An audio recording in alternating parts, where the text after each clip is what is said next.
فریسیانو د عیسی نه تپوس وکړ چې د خدای پاک بادشاهي به کله راځي. هغه وفرمایل چې تاسو د نښو په لیدو دا نشئ ویلی چې د خدای پاک بادشاهي به کله راځي. نه څوک داسې ویلی شي چې ګورئ هغه دلته ده یا هلته ده، ځکه چې په حقیقت کې د خدای پاک بادشاهي ستاسو په منځ کې ده. بیا عیسی مریدانو ته وفرمایل چې داسې وخت به راشي چې تاسو به د ابن آدم د راتلو په تمه یئ، خو تاسو به یې لیدلی نه شئ. خلک به تاسو ته وایي چې ګورئ هغه هلته دی یا دلته دی، خو هلته مه ځئ او ما هغې پسې منډې وښئ. لکه څنګه چې برېښنا د اسمان د یو سر نه تر بله سره پورې رسي، دغه شان به د ابن آدم راتلل وي.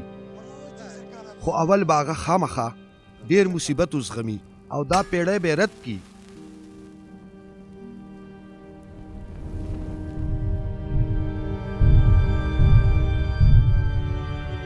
لکه څنګه چې د نوح په زمانه کې شوي وو، هماغه شان به د ابن آدم د راتلو په ورځو کې وشي.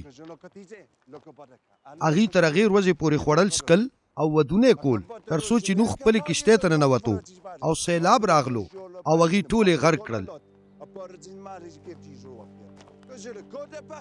او لکه څنګه چې د لوط په زمانه کې شوي وو، هغې هم خوړل څکل او سوداګري یې کوله او بوټي یې کرل او ودانۍ یې کولې.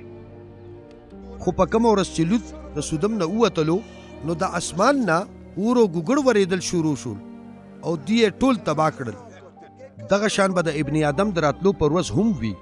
په هغه ورځ هر څوک چې د چت د پاسه وي او سامان یې ښکته وي، نو هغه د سامانو چتولو دپاره هېڅ کله هم ښکته نه راکوزېږي. او همدغه شان څوک چې په پټي کې وي، هغه د کور ته نه واپس کېږي. د لوط ښځه را یاده کوي، څوک چې خپل ځان ساتل غواړي هغه به یې بایلي، خو څوک چې ځان بایلي هغه به یې وساتي. زه تاسو ته وایم چې په هغه شپه به په یو کټ کې 2 کسان وي، یو به واغېستی شي او بل به پرېښودلی شي، او 2 ښځې به یو ځای میچن کوي، یوه به واغېستی شي او بله به پرېښودلی شي.